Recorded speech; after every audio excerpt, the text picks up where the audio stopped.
Donc, on est arrivé, on a introduit les charges. Si je veux vérifier est-ce que j'ai introduit les charges, je clique sur chargement, tableau chargement.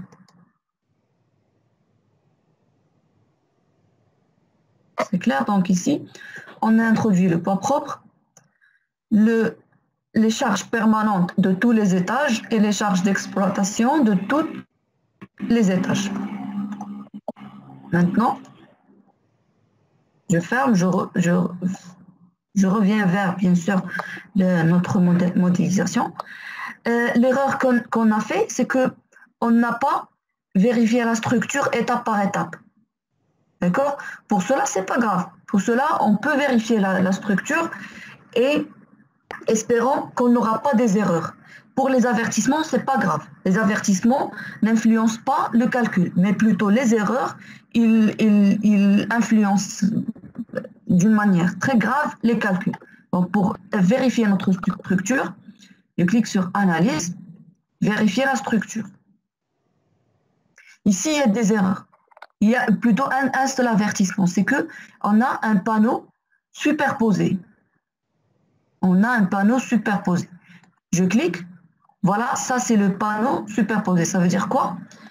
Ça veut dire que, ça, je pense que c'est dans le pH rez-de-chaussée. Je clique 2 fois sur pH rez-de-chaussée, vérifier structure.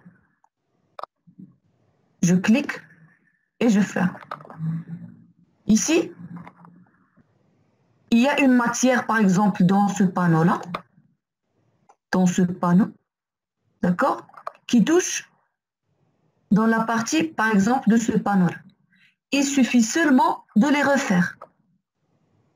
D'accord? Il suffit seulement de les supprimer ces panneaux et les refaire. Puisque c'est juste un avertissement, c'est pas la peine parce que ici, on doit ajouter des lignes de construction et tout. Donc, c'est pas grave, on peut la laisser comme ça, parce que c'est pas une erreur, c'est juste un avertissement.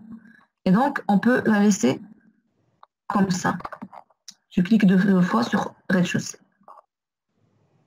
Maintenant, parfois, vérifier la structure ne peut pas afficher tous les zéros ou bien tous les avertissements. Je peux calculer directement, même si je n'ai pas fait les combinaisons, je peux calculer. Et seulement pour afficher, pour vérifier la structure.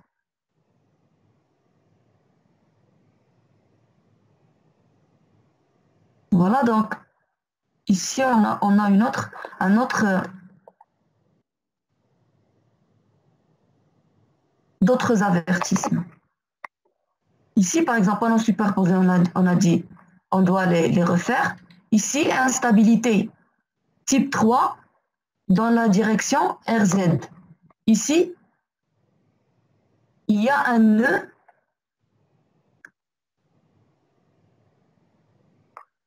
Il y a un nœud ici, d'accord, qui est normalement, qui ne doit pas être réalisé dans cette partie-là. Je ferme.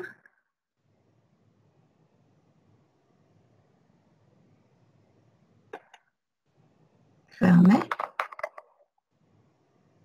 Ça, c'est le nœud. Ce nœud-là, il dit qu'il n'est pas dans, qui n'est pas dans, par exemple, dans l'intersection des mailles. D'accord? Tous ces nœuds-là. Ils n'ont pas dans ils ne se déplacent pas, ou bien son emplacement, c'est pas dans l'intersection des mailles.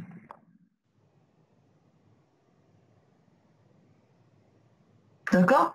Pour cela, c'est pas grave. C'est un nœud qui est dans une dalle, normalement, qui n'est pas pleine. Une dalle qui est creuse, la dalle creuse, on fait le calcul d'une dalle creuse manuellement. D'accord? La même chose, si on veut bien sûr corriger cette erreur, on doit refaire toute la dalle et les poutres qui entourent la dalle. Et les poutres qui entourent la dalle.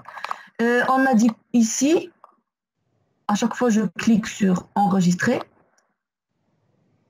pour ne pas perdre notre avancement. Calculer, c'est juste pour vérifier. On a dit ici,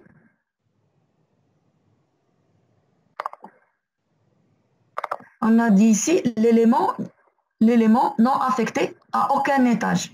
Regardez, je sélectionne ces éléments-là, tous les éléments du sous-sol, ils ne sont pas affectés à aucun étage. Ça veut dire qu'ils ne sont pas affectés au pH sous-sol. D'accord? Pour faire cela, je vais supprimer les étages. Structure étage et je vais les refaire.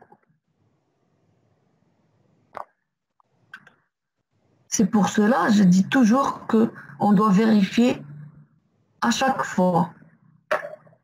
Supprimer tout, définition. Le premier étage, c'est moins 5. Moins 5,3. Ajouter. La hauteur du sous-sol, c'est 2,5. La hauteur de la mezzanine, c'est 2,8. Hauteur du rez-de-chaussée, 2,5. Et j'ajoute 3 étages de 3,2. Je vais les renommer. Étage 1, c'est sous-sol, 2 fois entrée. Étage 2, c'est pH sous-sol. Entrée. pH 2 fois entrée. pH rez-de-chaussée.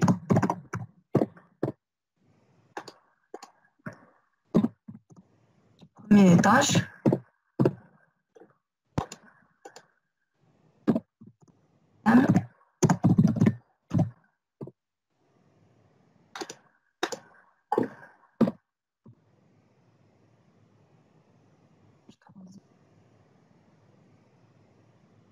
Appliquer.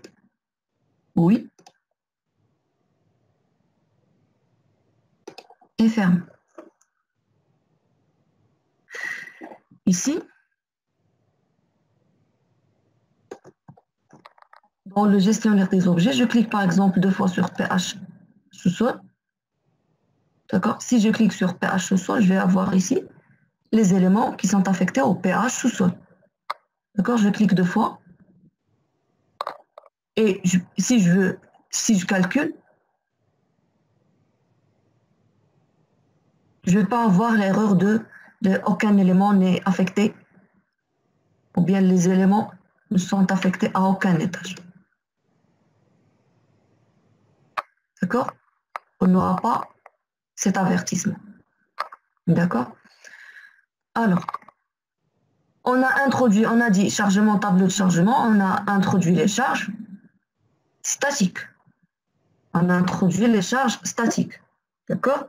Maintenant, on va introduire les charges dynamiques. Je vais refaire bien un récapitulatif des charges dynamiques. Je clique sur croix. Avant de faire les combinaisons, bien sûr. Avant de faire les combinaisons, on doit introduire toutes les charges, statiques et dynamiques. La première chose, je dois introduire ou faire une analyse modale. Faire l'analyse modale. D'accord? Pour faire cela, je clique sur Analyse, type d'analyse. Je dois ajouter la première chose, la masse du bâtiment. La masse. La masse du bâtiment, voici la masse du bâtiment. W égale G plus psi Q. D'accord? G, c'est la totalité des charges permanentes. Q, c'est la totalité des charges d'exploitation. Psi, c'est un coefficient de la masse du bâtiment. Je reviens vers notre bâtiment. Je clique sur masse, ici. Convertir les cas, 3 points. Ici, je vais commencer par G. On a dit G, il n'y a pas un coefficient pour le G. Je sélectionne poids propre. Je clique sur contrôle pour sélectionner G, tous les G. D'accord? Toutes les charges permanentes. Je clique sur les deux flèches et fermer. Premièrement. Deuxièmement, le coefficient, ça va être 1 parce qu'on a W plus 1 fois G. G, 1 fois G. D'accord? Donc, je laisse le coefficient 1. La direction de la masse, ça veut dire pour la masse, pour la charge sismique, on néglige le Z pour la charge sismique et ajouter. Cette opération va bien sûr modifier les calculs parce qu'on a fait lancer les calculs déjà. C'est pas grave, je clique sur oui pour modifier les calculs. Ensuite, je passe vers Q. Donc, convertir les cas ici. Je sélectionne tous les Q. Je clique sur contrôle pour sélectionner plusieurs. Et je clique sur la flèche. Fermé. Maintenant, pour le coefficient, on doit chercher, bien sûr, le coefficient. Pour cela, bien sûr, on doit afficher le RPS 2011. Ici, j'ai fait ici un capture d'écran. Donc, pour les bâtiments à usage d'habitation et administratif, c'est ce qu'on veut. Le coefficient, ça va être égal à 0,2. 0,2. Donc, j'ajoute 0,2 pour le coefficient. Et ajouter. Donc, on a ajouté ici la masse du bâtiment. Je reviens vers type d'analyse. Maintenant, je vais ajouter l'analyse modale, bien l'option de calcul modal. Nouveau, je clique sur nouveau, modal et OK. Le nombre de modes, je peux le laisser 10 et après, si on a des erreurs, ou bien si on n'arrive pas aux conditions qu'on veut, on peut soit les ajouter, soit les réduire. D'accord? Ensuite, pour la matrice des masses, on va choisir concentré avec rotation, ça veut dire les pires des cas. Concentré avec rotation. Si on a deux directions des forces sismiques. Pour les directions actives de la masse, on néglige Z, d'accord? Et d'après le RPS, on néglige la densité et on doit vérifier la structure. Je clique sur paramètres avancés, d'accord? Ici, ce n'est pas la peine de modifier cette partie. Je clique sur masse participante et pour la masse participante, on doit atteindre 90%. D'accord? Ensuite, si on a une structure qui est mixte, ça veut dire qui contient des voiles et des poteaux, je coche directement calcul de l'amortissement d'après le PS 92. Et OK.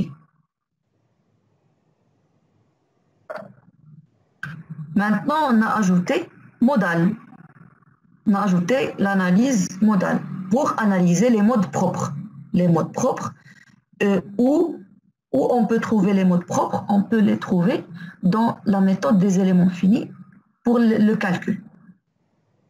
Maintenant, on va ajouter bien sûr les charges sismiques. Donc, nouveau, maintenant sismique. Le règlement, je suis le RPS 2011. OK. D'accord. Maintenant, pour les bâtiments, ici, le cas, je peux le renommer EX. Ça veut dire selon EX directement.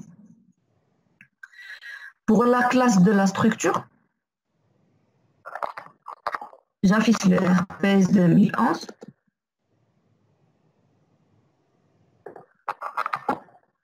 J'affiche la page 25.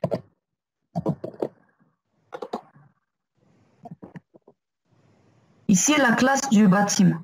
On a ici bâtiments d'importance vitale, comme les hôpitaux, etc.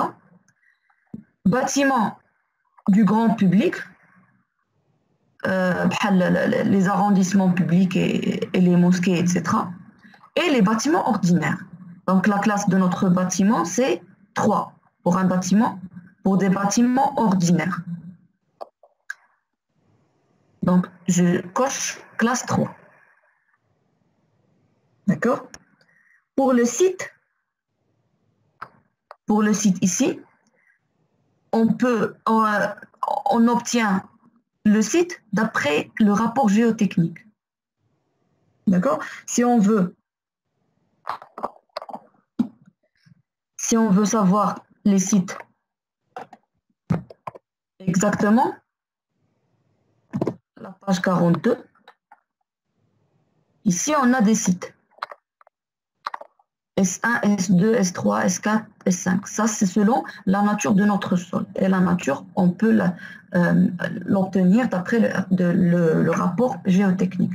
Donc, pour nous, on peut choisir seulement S1 ou bien S2, sol ferme.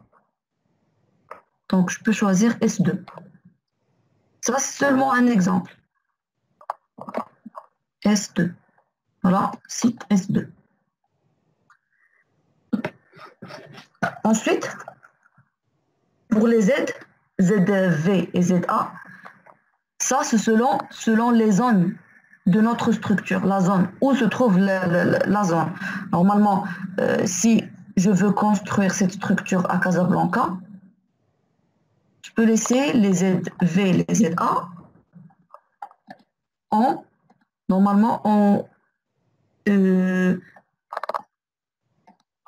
je peux ici, par exemple, chercher les zones.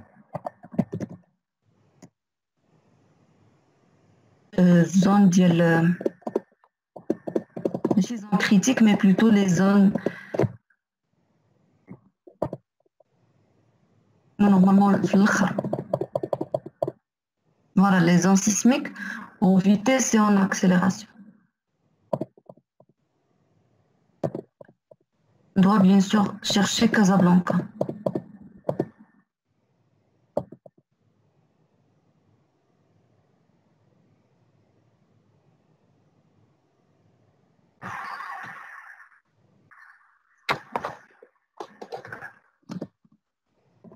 Sismique.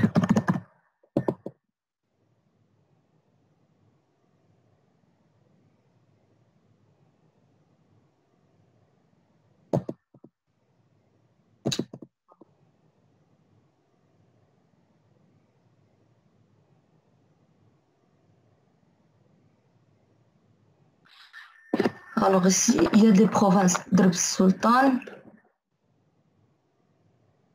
Hassani, etc. D'accord? Si je veux par exemple, ici c'est d'après les provinces. Casablanca Anfa par exemple. Je peux par exemple ici pour Casablanca Anfa, pour Ma'arif par exemple, zone de vitesse, zone sismique en vitesse C2, zone sismique en accélération C2. Donc je choisis ici 2. 2. Directement le V, vitesse, ça va nous donner 0,1. Ça va être calculé directement d'après le robot. D'accord? Pour K maintenant. K. Pourquoi? J'affiche la page 32, 30 plutôt. Ici, on a le K.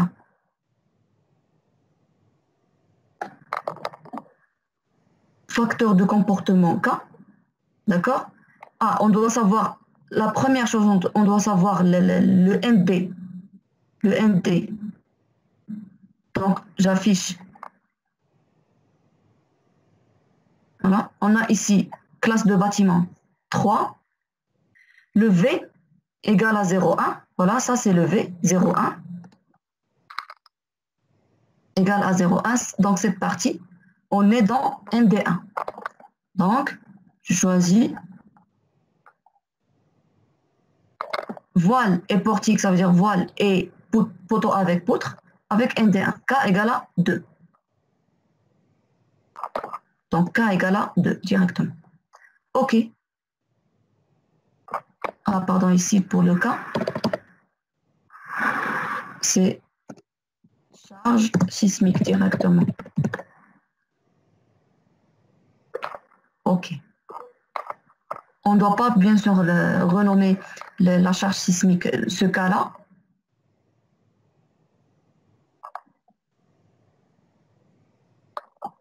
On va avoir ici charge sismique direction X, direction Y et direction Z. Je sélectionne le 11 pour la direction Z et je le supprime. Oui. Je vais laisser seulement selon X et selon Y. Je sélectionne 9 paramètres. Maintenant, je peux modifier le nom. EX, par exemple. OK. Je peux vérifier la direction. X1, 0, 0. Donc, c'est selon X. Je sélectionne 10 paramètres. Je renomme EY, par exemple. Je vérifie la direction 0, 1, 0. C'est bien. Et calculer.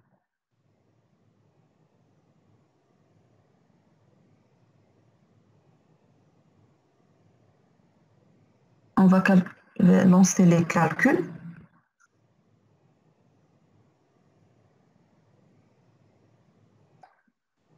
Oui.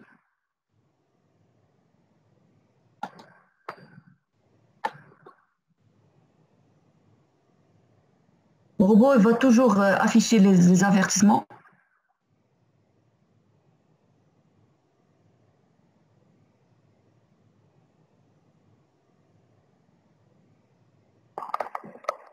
Ici, il y a le coefficient de masse participante n'a pas atteint. Ça veut dire qu'on n'a pas atteint les 90%. Pour vérifier, je clique sur, pour vérifier bien sûr les résultats.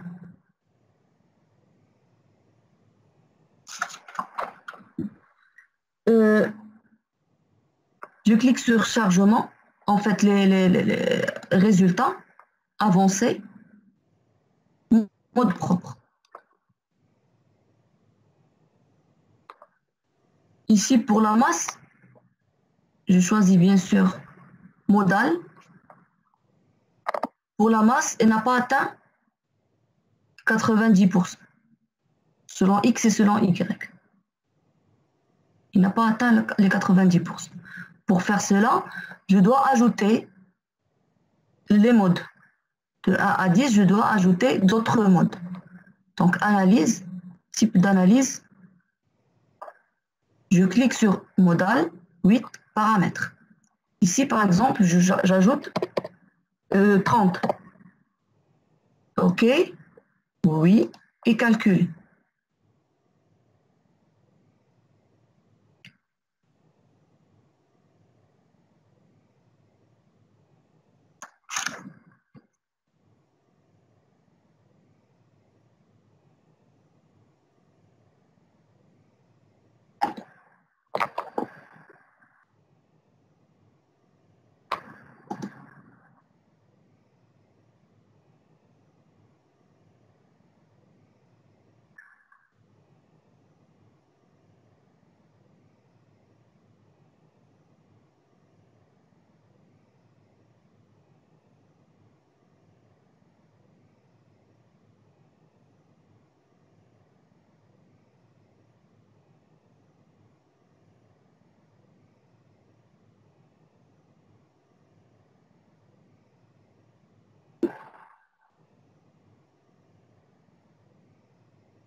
Ici, je pense qu'il n'a pas affiché l'erreur de la masse. Voilà. Donc, fermé. Donc, la masse cumulée, elle a atteint jusqu'au mode 15. D'accord? Jusqu'au mode 15. Et pour la fréquence la plus proche de 30, c'est dans la partie 15. mais plutôt pour Y, normalement, il a atteint 90% pour le mode 28. Pour le mode 28. D'accord? Ici, normalement, on ne doit pas dépasser 30%. Ici, on a déjà dépassé 30%. On est arrivé à 45. En fait, 30 Hz, ça veut dire on est arrivé à 45. D'accord? Pour cela, normalement, la solution, c'est de vérifier les voiles. De vérifier les voiles de la structure. D'accord? C'est de vérifier les voiles de la structure et la stabilisation de la structure, normalement. D'accord? Donc, ça va être dans la partie de conception. Ça veut dire dans la partie où pour l'exercice 2, j'obtiens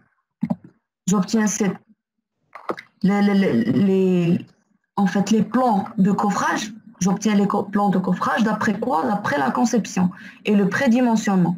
Dans le prédimensionnement, je dois bien modéliser les voiles.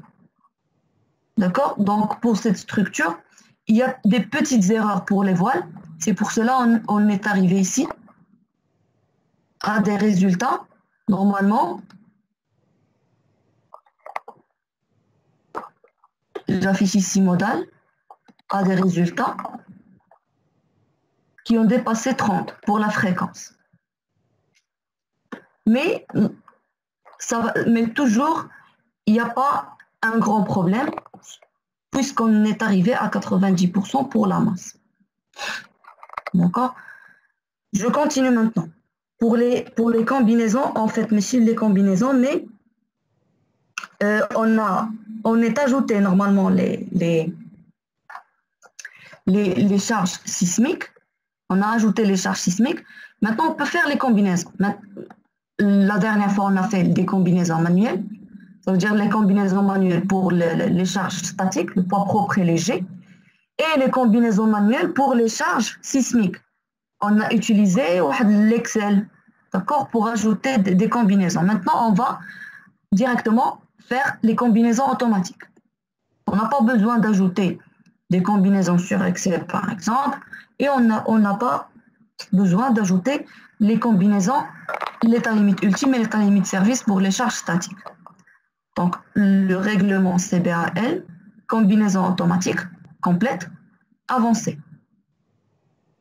Ici, pour les cas, voici les cas qu'on a. Poids propre jusqu'à les poids propres, le G et le Q, et le X et le Y. Combinaison, je décoche spécifique et je laisse accidentel pour les sismiques et les accidentels. Pour les groupes, c'est pas la peine c'est juste ici, c'est pas la peine de cocher et de cliquer sur la flèche pour les groupes. C'est juste ici, on fait juste une vérification. Pour le groupe 1, permanente, il contient poids propre G, G, G. Exploitation, la nature contient Q, Q et Q. Pour maintenant, accidentel, il n'y a rien. Pour sismique, il y a EX. Normalement, on doit avoir EY. Voilà. Cas formant le groupe, on a EX. Je clique ici. Le deuxième cas, c'est EY. Donc, c'est bon. Pour les relations maintenant, on a le groupe G déjà affecté aux relations. Exploitation Q, sismique, voilà, déjà fait. Ou exclusif. Ici, pour les charges sismiques, on n'utilise pas l'opérateur et ou bien ou, mais ou exclusif. Ça veut dire, elle peut être et ou bien elle peut être ou. Donc, c'est déjà fait. Et générer. Je clique. Normalement, on n'a pas fait le maillage. On n'a pas utilisé on n'a pas choisi l'option de maillage, on va la faire maintenant. Donc, juste en dessous de outils, on trouve option de génération du maillage et je choisis option de maillage. Oui. Je choisis cause, paramètres de la méthode carré. Je reviens ici. Je clique sur taille de l'élément. Ici, je peux faire 0,5. OK. Ensuite, générer le maillage local. Oui.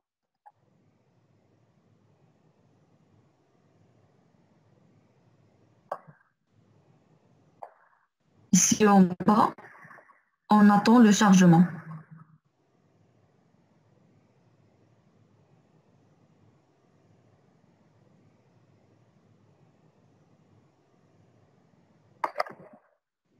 Je ferme et je clique sur calcul.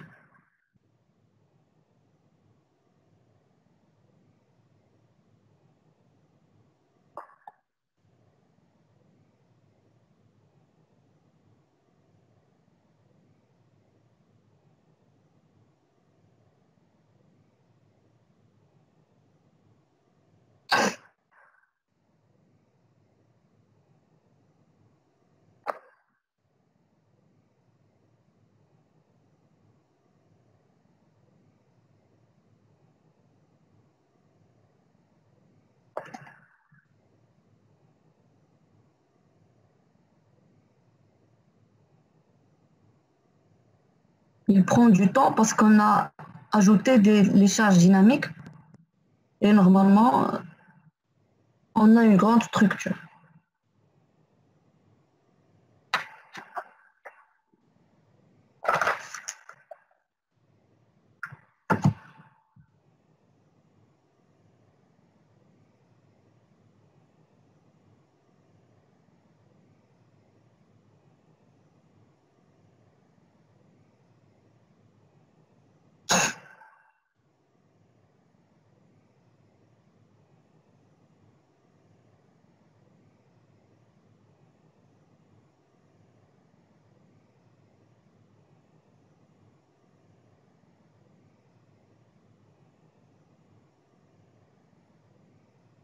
Ça prend vraiment du temps.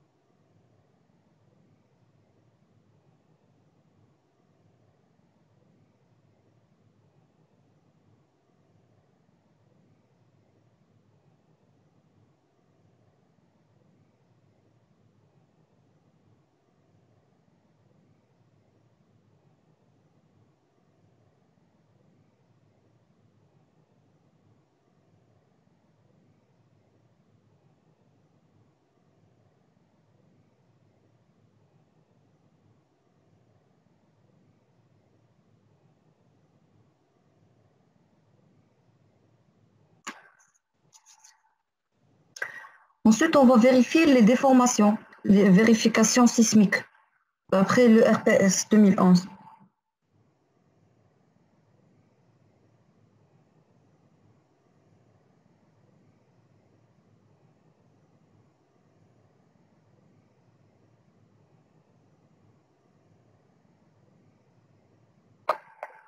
Fermé.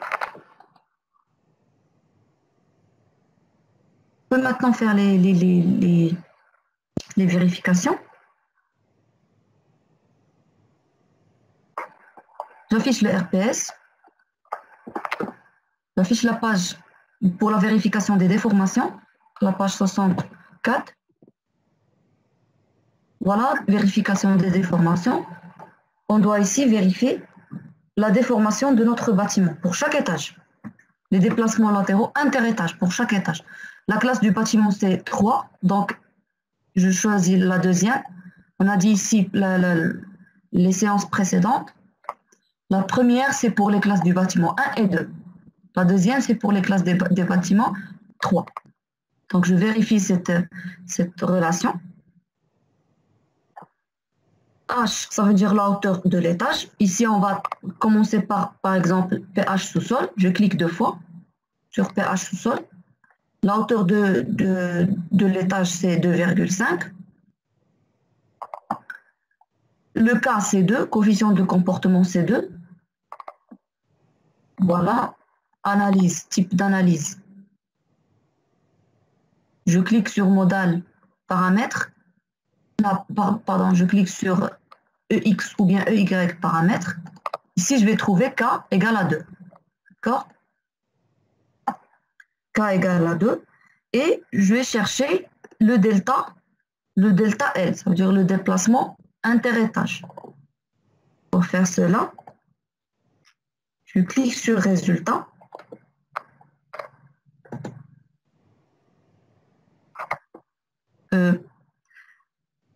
Résultat, normalement, étage.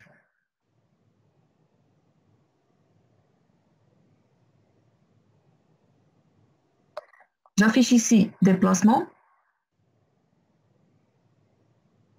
D'accord? Et j'affiche le EX et le EY. EX.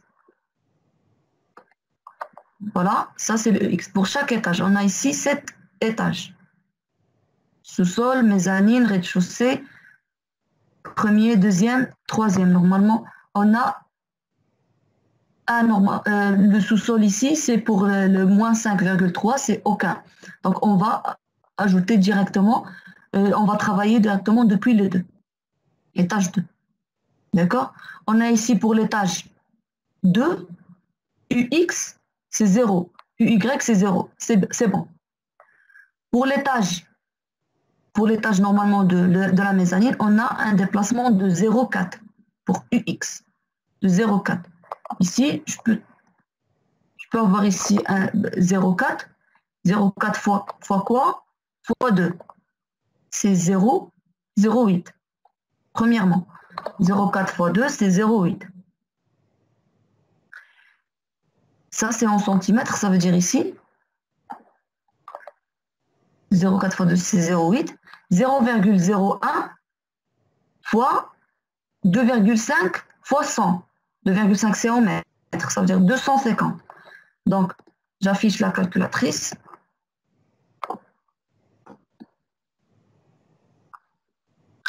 « 0,010 fois 250 égale 2,5. Donc, c'est déjà... ah, pardon, là. C'est pourquoi? Pour la mezzanine, c'est 2,8. 2,8. Donc, ça va être 2,8. 0,8 est inférieur à 2,8. C'est bon. Je passe directement vers le dernier étage, c'est 2,4. 2,4 fois quoi? Fois 2. Ici, on a une erreur. La relation n'est pas vérifiée. 2 fois 2,4. Ça va être quoi? Ça va être 4,8. Et la hauteur du troisième étage, c'est 3,2. 3,2. Donc 3,2, elle est inférieure à 2, normalement à 4,8. Pour cela, j'ai dit tout à l'heure, c'est une erreur des voiles. C'est une erreur des voiles. C'est une erreur pour les voiles. D'accord? Donc, on doit bien faire la conception les plans de coffrage. D'accord?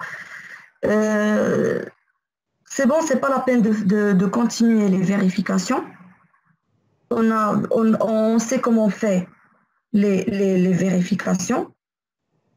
Donc, pour la solution, soit on ajoute des voiles, soit on augmente les sections des voiles qu'on a, bien sûr, dans l'étage.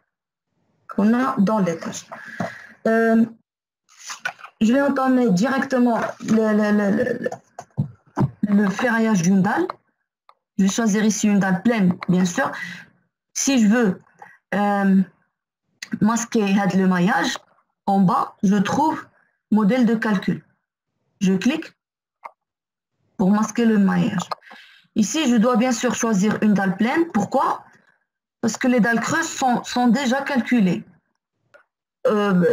manuellement. Les dalles creuses, ça veut dire c'est des dalles avec des poutrelles. Et les poutrelles, on les calcule manuellement. 12 plus 4, 16 plus 4, ce sont déjà calculés. Par exemple, ici, j'ai une dalle de 20, une dalle pleine. D'accord? Je clique sur dimensionnement et ferraillage théorique, dalle, voile, béton armé, option. Je choisis paramètres réglementaires. Ici, j'ajoute, je clique sur définir un nouveau type de ferraillage.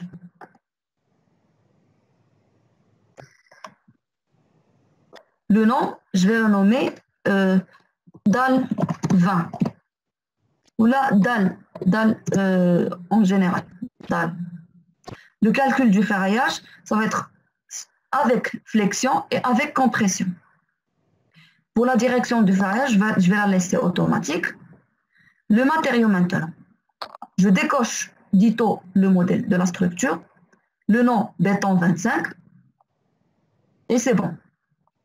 Paramètres de l'état limite service, je coche la flèche pour calculer la flèche de la dalle et je coche la correction du ferraillage.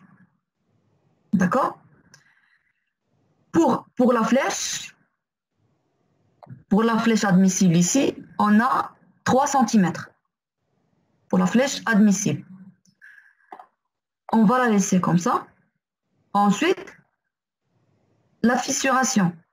La fissuration, est-ce qu'on a une fissuration préjudiciable ou bien non préjudiciable? Pour cela, pour la fissuration préjudiciable, lorsqu'on a des éléments étudiés, sont exposés aux intempéries ou à des condensations dans l'air. Ça veut dire qu'on a une petite humidité dans l'air. On est dans une fissuration préjudiciable.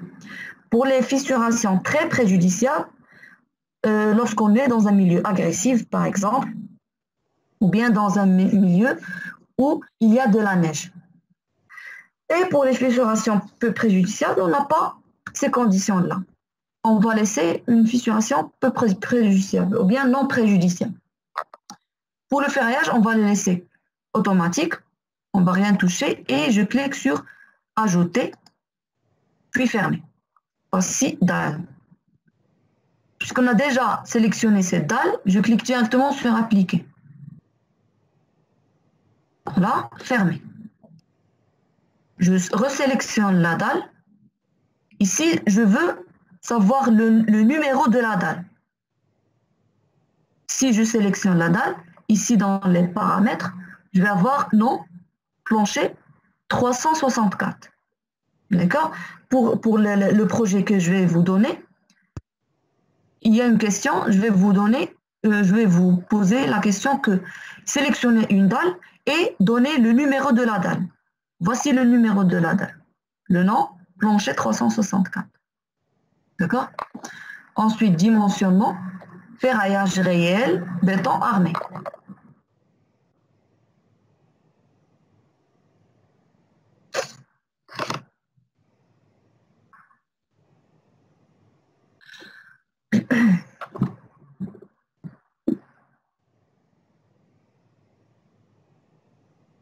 Ferraillage réel en béton armé.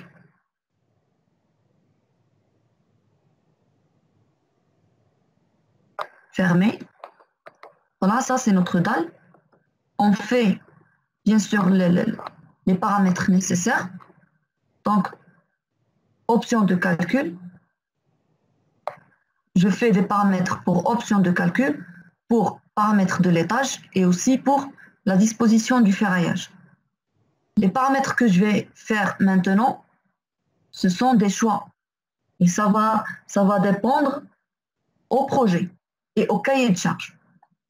Donc, en général, il est grisé parce qu'on a déjà introduit ou bien défini le ferraillage au début. La même chose pour le béton, c'est grisé. Pour les barres maintenant, les barres que je veux avoir dans la dalle, bien sûr, ils ne vont pas être des petites barres. Je peux décocher le 6 et le 8 et je peux aussi décocher 40, 30, 32, 25 parce qu'on n'a pas une très grande charge sur cette dalle. Pour les treillis soudés et les armatures de poinçonnement, on va les laisser automatiques. OK. Ensuite, paramètres de l'étage. Je vais introduire ici où se trouve cette dalle. Dans quelle hauteur? Je coche, elle est dans la hauteur 12 plus 1. 12,1 plutôt. 12,1 mètres. OK. Disposition du ferraillage.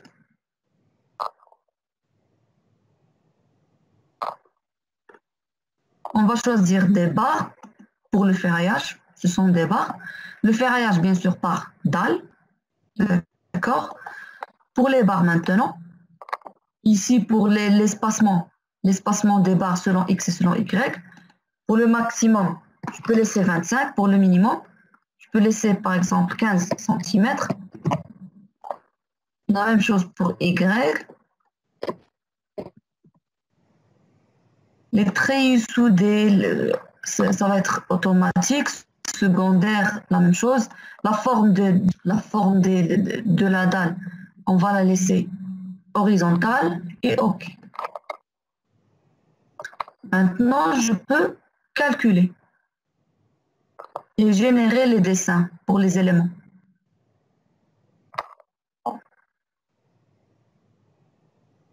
Voilà.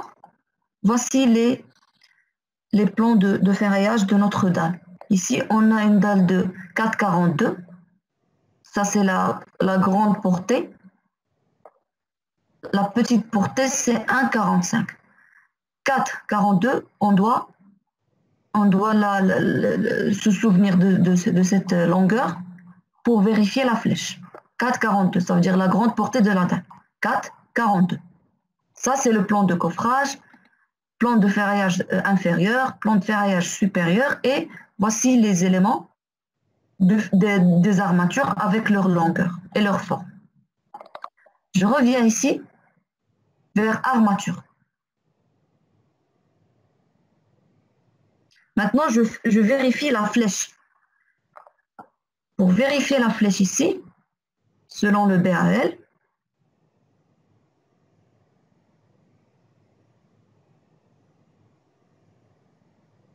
on a 4,42 pour la grande portée. Donc, elle est inférieure à 5. 4,42, ça veut dire 442 sur 250. 442, parce que la longueur doit être en centimètres, sur 250. C'est 1,76. 1,76. On ne doit pas dépasser 1,76. D'accord? Donc, je reviens vers robot. Ici, je clique sur analyse. Vérifier. Je dois vérifier la flèche. La flèche, bien sûr, ça va être en bas. Donc, le déplacement, je choisis déplacement moins. Calculer. Et fermer. Maintenant, je clique sur cartographie du ferraillage et je choisis ici cartographie de la flèche. Je clique, je cherche ici le maximum, c'est 0,4. Bien sûr, le maximum en valeur absolue, 0,4. 0,4, bien sûr, elle est toujours inférieure à 1,76 qu'on a calculé. D'accord? Donc, voilà, pour la séance prochaine, on va essayer d'afficher plusieurs résultats et on va faire le ferraillage d'autres éléments, comme la poutre, comme le poteau. D'accord? Et voilà. Donc, c'est bon pour cette séance. Euh, et bien sûr, si vous avez des questions pour la séance prochaine, on peut les répondre. Afin que pour la séance prochaine, je vais avoir toute la classe, toutes les personnes dans la classe en un groupe, s'il vous plaît. Un groupe soit de deux, soit de trois. D'accord? Oui, madame. D'accord, madame. Quatrième année, de ma quatrième année, génie civil centre. Oui.